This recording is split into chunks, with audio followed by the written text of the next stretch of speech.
Yeah. I'll go. I'm ready. Yeah, Right. go on. Hello everybody, it's me, Brian Cockerill, on the Brian Cockerill YouTube channel. I'm with our leader of our church, Tony Grainge, the famous Tony Grainge. Welcome, Tony. I can't shake your hand obviously because they're locked out. Nice one, thanks, Brian. Thanks for having me, appreciate it. Yeah, I really appreciate it. Just to tell them what you do, Tony, please, to the viewers. My name's Tony Grainge. I'm a husband, got three kids, and I work for the church, Tees Valley Community Church. And Yeah. I help lead Middlesbrough Lighthouse as well. Yeah, we're just going to go back to when you were a child. What was it like growing up in Middlesbrough? That's where you're from, isn't it? Yeah, from Middlesbrough. Grew up in Easterside, and Easterside is the best place to grow up. It was a lot of fun as a kid. We live right near a beck and football pitches and Fairdale riding our bikes. So growing up for me has a lot of good memories. I was one of 4 brothers and 1 sister. So yeah. What did your mum and dad do for their living? What was there? Yeah, our dad's a plater. Right. Worked with metal, and our mum worked in the local school. Assistant cook. What was it like growing up for your mum and dad and things? Was it good times? And yeah, do you it have was any good sisters, time. brothers? Or... Yeah, like I said, I was one of 4 brothers, 1 sister. And I know a few kids, they get grounded when they're naughty, and but there was no way our mum was going to ground us with 4 lads in the house. So we were just always playing out, really. Always having a laugh. What type of things did you get up to? Did you like say type of sports or anything like that? Used to love football, played football every day. Yeah. And yeah. Same as me. Live for playing football. We live right next to Middlesbrough Municipal Golf Course. Right, yeah. So in the summer we're over there. Yes. Every day pinching golf balls and selling them to our dad's friends and stuff. I used to do the exact same. Hartlepool. What was it like at school? What was your school like? Well, I went to secondary school, went to school called Brackenow. And was unruly to say the least. There wasn't much education going on there. Right. I was in all the top classes and I got all D's and an E. Which probably tells you something about the education. Yeah. I would describe school as fun. Like it was a laugh. All the lads I was knocking about with, we were there for fun, really. So a lot of good memories. You obviously must have been popular then, but if it was fun. Yeah, it was good. I think. But that's it. Sorry about that. It's the weather must be bad. Sorry about that, Tony. It's just the gremlins in the camera. Yeah, go on, mate. Yeah, when I left school working with our dad as a plater. Oh, right. And most people did that in them days, didn't they? The dad would get them in a dock, or they'd get them in British Steel, and you'd follow the dad's trade, wouldn't you? Yeah. So what was it like? That was, well, it was like, it was going to be a well-paid job and things like that. But I was just terrible at it. Couldn't read the drawings, couldn't keep a steady hand to weld or thingy. The instructor said, in the 26 years I've done this job, you're the worst apprentice that I've ever had. So me and plating didn't mix really. Hated getting out of bed, hated work. All the lads hated getting out of bed. It was good crack because it was working with other men, so I enjoyed that. But the work, my brain just couldn't wrap itself around working like that. So what did you do then for money wise? What did you? Well, I worked as a borrow off your dad. Well, I worked as a plater up until I was about until I was 19. From what age? And from 16 to 19 I was working as that, and then did you learn anything? I learnt that I didn't want to be a player. That was the one thing that I learnt really. And up until I was 19, but then when I was 19 I started taking drugs, mainly ecstasy. When I started got into going out with tall trees every Saturday was where we liked going. And as soon as I started taking ecstasy, it was the end thing then, wasn't it? Yeah, everyone loved the music, loved the weekends. And then for someone who never had any motivation to work really, and never wanted to get out of bed, that really did strip every bit of motivation. And I thought, you know what, sack getting out of bed. I'm just going to party all weekend and sleep all week. And then that was me, and that was my play. Was that how long were you in that bubble type of thing? I was probably into the probably for about 2 years. Right. It's probably living like that. For the first 6 months, I loved it. Yeah. And after that, it was kind of like, didn't know how else to kind of enjoy myself. So when I was going back into work, my next job after that, I was working in a factory. Right. I was working in a factory, so my job was straightening sausages or helping beef burgers go through a machine. Yeah. And I lasted 3.5 weeks before I got sacked. And you think, how can you get sacked working in a factory? Well, if you think one person's supposed to straighten the burgers before they go in the machine, and then for 1 hour every day that person's asleep in the bathroom. Then and who was that person? Was that you? I used to have my own technique of falling asleep. How you normally sit on the toilet, you normally sit that way. Yeah. How I used to do is sit that way, get a toilet roll, squash it, put my head against the wall. We're getting some stories here with no doors. Professional at going to sleep. I could sleep anywhere. So yeah. So when did you get into boxing? Because I knew you were a boxer, and you were a good boxer. I've been told by quite a few people. Well, when I left school, when I started playing, I started boxing, and when I started boxing, I did love everything about it. I loved I grew up with our granddad watching boxing. So where you were from, yeah. So it was just, I loved the skill of boxing. I loved getting fitter. I loved getting stronger. I loved people cheering when you were boxing. I loved competition. I loved the kind of one man v another man, beating someone. I love people saying he's a boxer, he's hard. I loved it that I was getting muscles. Just really. And how old were you then? Would you say 19? 16. 16, sorry. 16. When did you have your first fight? I had my fight after about 6 months, which apparently is quite early. And I remember Ron Cave, my boxing trainer, every time I'd say, can you have a fight? He'd say, you're not ready. You're not ready yet. I'm just trying to find the right person. You're not ready. And then after 6 months, he said, Tony, I found the right person. He's had 3 fights and he's lost them all. I think you're ready. And Ron always tells me this story. He said in my first fight, after the fight, before the winner had been announced, I come up the corner and said, Ronnie, get me another one. And I just wanted another fight. I really. Yeah. Did you get the nerves? Because when I used to do the fighting myself, I used to get nerves and wean all the time. Put the toilet prepare. How many pints can you have before? People say they don't get nerves and they're not scared, but everyone gets that fear, don't they? Honestly, for me, I was just unbelievably excited. Thinking about the most excited you could possibly be. Right. That's how I was. I just couldn't wait to fight. But when I had my first boxing fight, this is how I remember thinking like this. In sparring, I was really going easy on the opponents. I was thinking it's like, it is your friend and you are learning. I thought as soon as I have a real fight, I'm really going to knock him out. So I'm going to really try my hardest to knock him out. And then after my first fight, realising, all right, I've tried my best and everything. I didn't knock him out. I thought, I've got to learn to use a bit more skill rather than just trying to knock someone out because I couldn't. But I wasn't nervous when I boxed. I thought if I ever had a fight outside on the streets or anything like that, that was nervous. You're boxing people taller than you, bigger than you, massive. I was like 10 stone at this first fight. They can be using any weapons. The friends are joining in from behind you. But boxing, it wasn't that. I knew it was you got your corner man. Somebody throw talent, you're in trouble. You got the referee. So then you got. Well, I always just thought I'd win. I never thought about that I'd get beat. I always just thought I'm gonna win anyway, so I'm gonna win. I'm going to show off in front of all my friends and family. There's no one going to hit me in the like sometimes you're fighting and I remember once I was fighting in the Millennium and I was thinking, why can't I keep my balance as I'm fighting? And then the next day when I was coming here, I had all lumps and I said to my friends, I've got all lumps. And he said, oh yeah, as you were fighting, someone was punched in the back of the head. Now in boxing, you never had that. In boxing, it's just you v somebody else. I never really got nervous. I just got excited. The only time I got nervous as if I wasn't training very hard.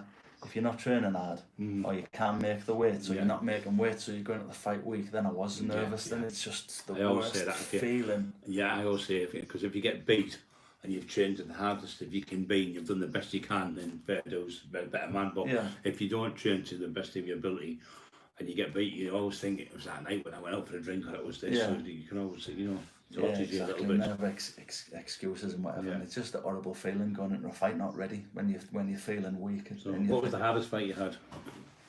Boxing. Yeah.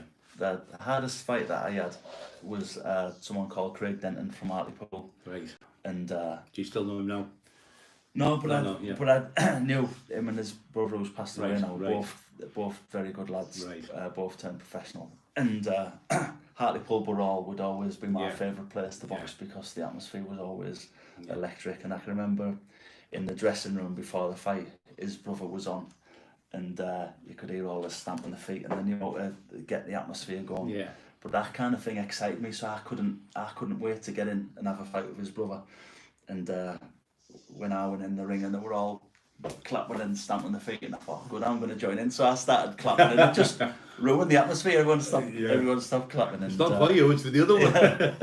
Yeah. In the first 2 rounds, I was probably outboxing him, and the second 2 rounds, he was just all over me and bred me all over, to be fair. And that was fitness-wise, I was just fitness, he was stronger than me, fitter than me. Yeah. Like I say, it was that point where I wasn't fit. Every time I get beat, probably like everybody else, there's always a reason and an excuse. Yeah. And he was fit and strong. But that was the only time where I ever felt I was beat properly there. So, And how many fights did you have? I don't know, it was somewhere between 60 and 80, but I stopped. That's a lot. Yeah. I stopped counting the times that I got beat. Did you? So it was just like, I'm going to ask you that question. I'll just skip past that. I had about 60 fights, 180, 100 knockouts. So that's brilliant. Yeah. So, did you look at any one of the other fighters, like maybe Tyson, be that, and look up to them as wow, I'll be like that type of thing? Or do you have any top fighters you like? Tommy Ends was my favourite to watch because he was tall and skinny like me, and so I just watched his fights continually. I loved watching him. But my favourite boxer of all time was Nigel Benn. Yeah. And he's just the most exciting. Strong, wasn't he? Very strong. Yeah, strong as. I remember his fight with Gel McClellan. Yeah. Most exciting fight I ever saw by a mile, and I remember just jumping up and down on the city in the front room. But I remember my last amateur fight, Nigel Benn was there. Right. And me and my friends, Ben Falaja and Ricky Beadnall, they were with me, and we were all Christians. I said, and I knew he'd become a Christian. I told him we were Christians and things he's a nice like man, that. isn't he, Nigel Benn? Oh, he's a really nice man. Bloke, and talked to us for about 15 minutes, prayed with us. He said, all this charity night and all this what we're thinking, like, just being with you lads here and talking and praying with us is meant more than anything. So top bloke. What the viewers are probably saying back home, when did you get into the church? Yeah. What was the catalyst to that? I always grew up believing in God and praying. Was your family? Never knew our mum and dad weren't Christians. I'd never met another Christian. I'd never read the Bible.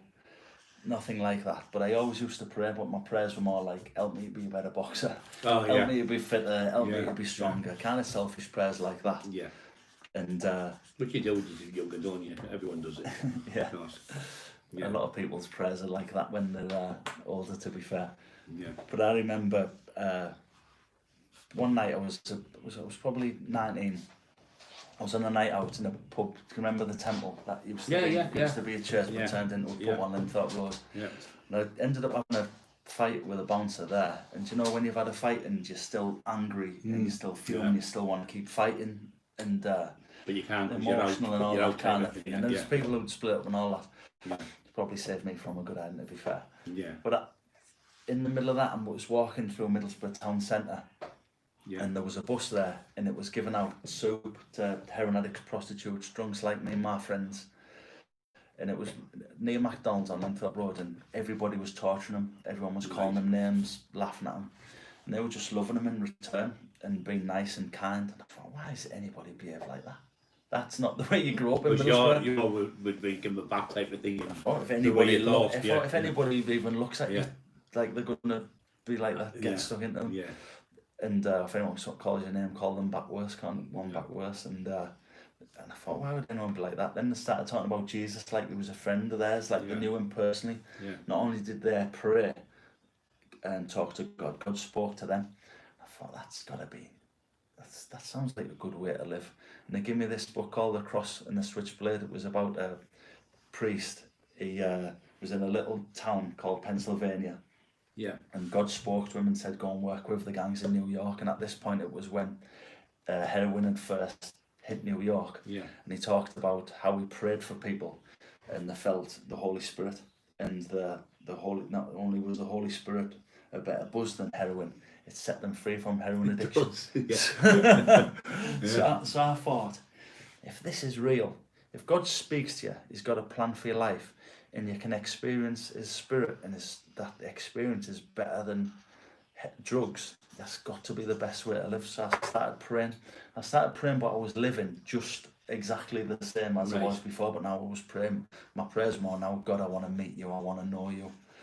And 2001, I was on holiday in Ibiza, Michael called Manumission, there for the drugs. There was a sex show, and I was there for that. And as I was kind of on drugs there, I felt the Holy Spirit. I felt God speaking to me, and it was a good feeling, but I felt terrible at the same time. I felt terrible about the way I was living my life. I thought about our nana who died recently, looking, being disappointed with the way I was living. Yeah. And I felt God speak to me and say, you've been asking me for things.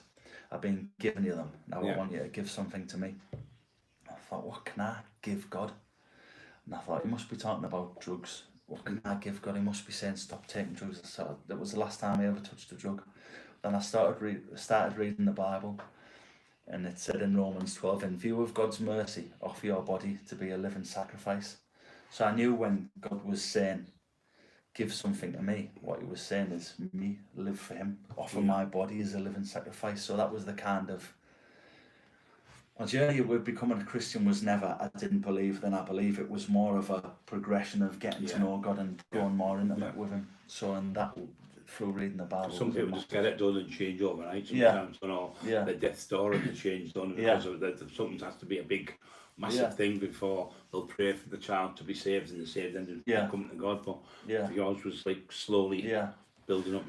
You know, my wife's a doctor, and this is an amazing story. One of her friends who works in a hospital out of the area. Me and my wife are friends with them too, and when we talked about God, and they just were never particularly interested. She said that she was there when there was a couple, and that couple had a baby, and it was a stillbirth, and the baby died, and they said, bring the baby to life, put the suctions on it and finger. They're trying for half an hour. They said the baby was going blue. I said, look, I'm sorry, and they were going crying, please try one more time. They were not, and they just said they started crying out, shouting, praying for God, and the baby come back to life.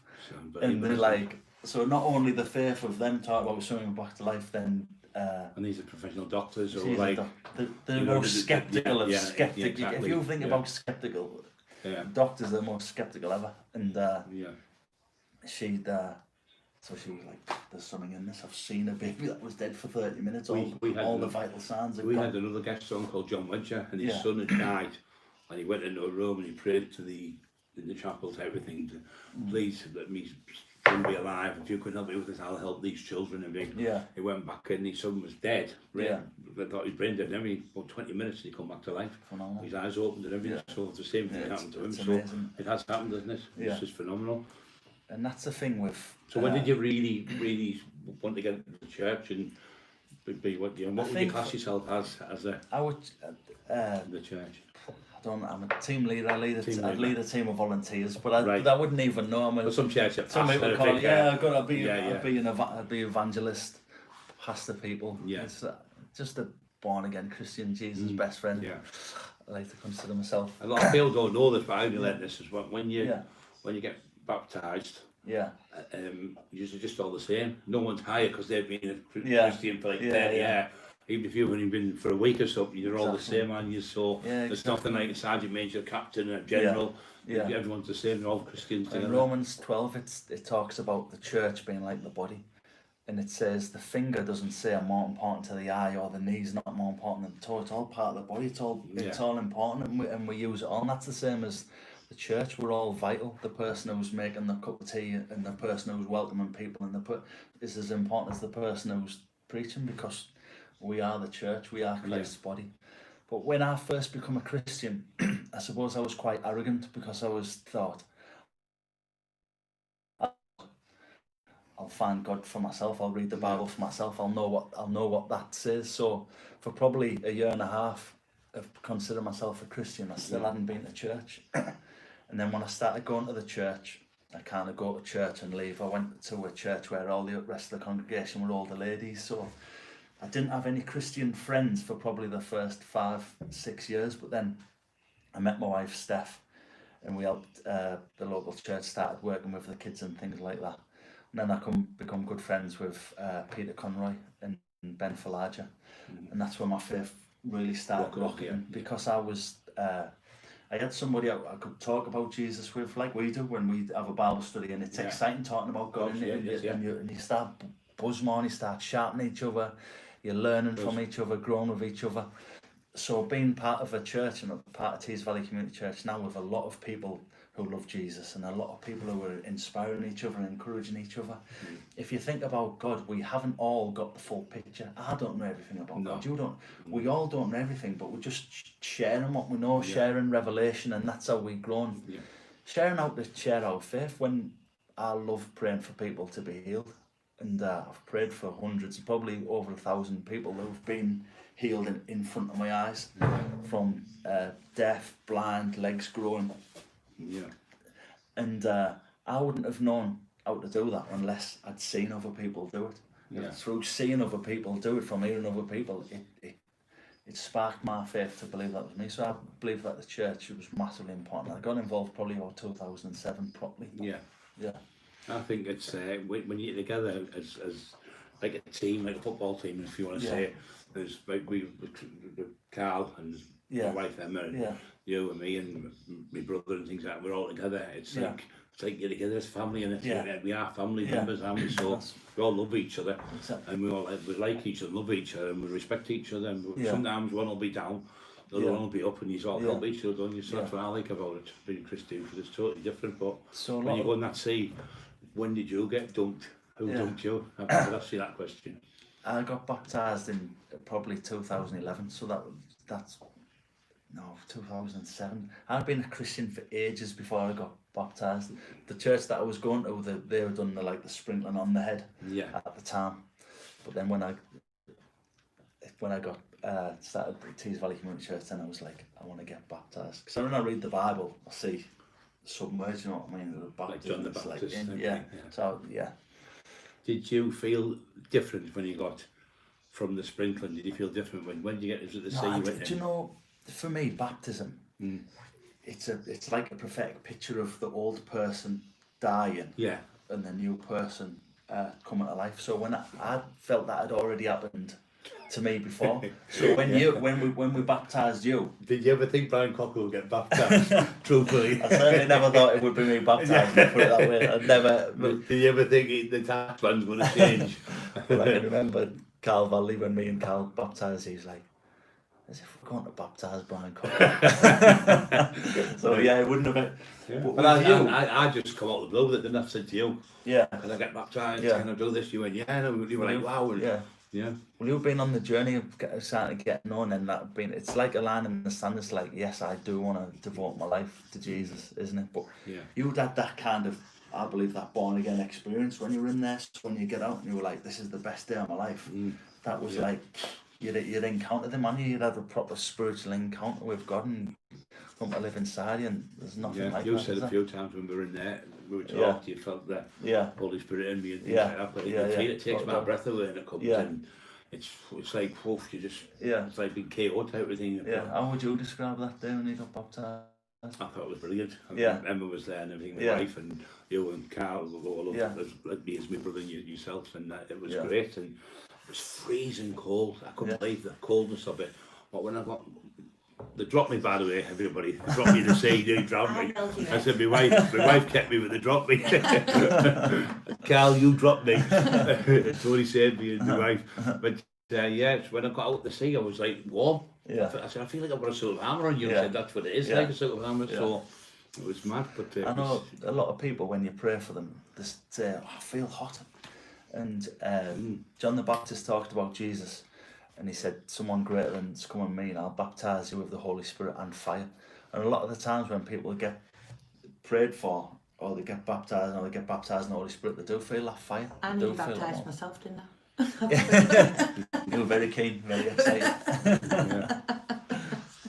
So what do you think with this virus and everything going on, what do you think the world's like at the moment? It's really hard, isn't it, for people? I think people are struggling with their mental health, and fears a massive thing. Fear really grips people. For me, we should be careful of the virus. Do what you're supposed to do. Yeah, I agree. Keep your distance, wear your mask, don't be holding hands and things like that. But don't let it. There's a spiritual thing called fear, and us as Christians, we don't want to be walking in fear. When I cross I live right next to Stewart's Park, and we go to Stewart's Park probably every other day with my girls. I've got 3 young kids. When I'm taking over the road, make sure, oh man, be careful, all that kind of thing. And we cross the road. If I start thinking fear, what if this car hits him? What if Eden, stop running, stop. Yeah. If I start thinking fear really gets a massive grip on me. I always say fear. The scariest part of fear is fear itself. Yeah. You start thinking, it's like people have panic attacks, they start have a panic attack and then they have the panic attack. Yeah. It's that psychological thing, isn't it, where you let that fear release. Yeah. And it takes over. Yeah. It takes you, doesn't it? Yeah. So I think do what we're supposed to do, but we can't live in fear. The fear is just not the right way to live. It really ruins Jesus people's wouldn't want you lives. that way. God wants you to live right for you. Like with Christians, that you say, you've got freedom, haven't you? You don't have to do what they tell you to do. You can go to church as long as you want. You still want them, but when you get that baptised, you just feel like you've got a shield around you and you feel good. And Nicky Coulson, my friend, he's been texting me quite a lot lately. He's a nice lad, and he's lovely, lad. It's just lovely. We had a dinner there the other week, me and my wife and everything. But lovely. I've got loads of kids, and it was mad, but it was great to see him, and we've all changed. A lot of people have changed, with yourself, and it's fantastic that you can sit and help people. And we help people on the podcast, we help people on the thing, but it's all through Jesus Christ who's telling me what to do and pushing me that way and telling me to help people. And the old life is gone now, because it's totally done. I'm never going to be on them now. I was on the drug myself, worse than anyone, but I can get out of it. Anyone can, but the main thing for me is I've got my family, which is you, remember, Carl, everyone at me, one family. But I've got Jesus with my heart, and the stony heart's gone now, the fleshy heart's here, and we're walking in the light now instead of the dark, so it just feels great. Go to bed at night, feel great, get up in the morning, feel great. I always have little days where you're a bit down, and then I phone Tony Grainge and I feel great. Well, it's fantastic, and I'm not joking to everyone, Jesus is real, and Tony's telling the truth, and Emma's telling the truth. It is a fantastic life with Jesus in our hearts. That story you said about the other day when Emma said, I really think that you should phone this fella. Oh, yeah. You can tell me, wife, Right, so the other day somebody messaged Brian and he sounded really down and he said he was in a real bad place. So Brian said, I'll message him later because we were going out at the time. And then I just said, I've got a funny feeling that you need to phone him now. And I started ringing him on Facebook. I said, we've got to speak to him.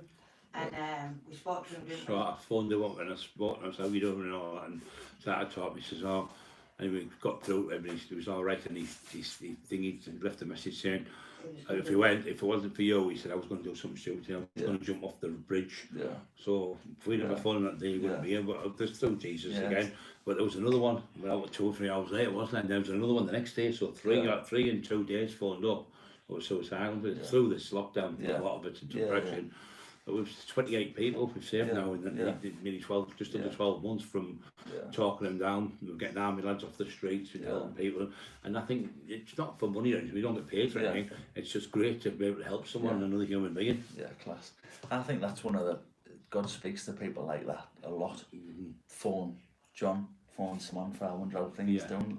How God speaks to us, main ways through the Bible, he speaks to our spirit. So when he speaks to our spirit, it actually sounds like me, because he's speaking to my spirit. He's not speaking out here in this booming voice. He does sometimes, but generally it's to your spirit. So it sounds like you. So for anybody talking about mental health and suicide being rife in Teesside at a minute, if someone's on your heart to phone them, don't wait off. Phone them later on. Phone them, just give them a ring and give them a text message. I know people feel better by just a text message. How you doing? Been thinking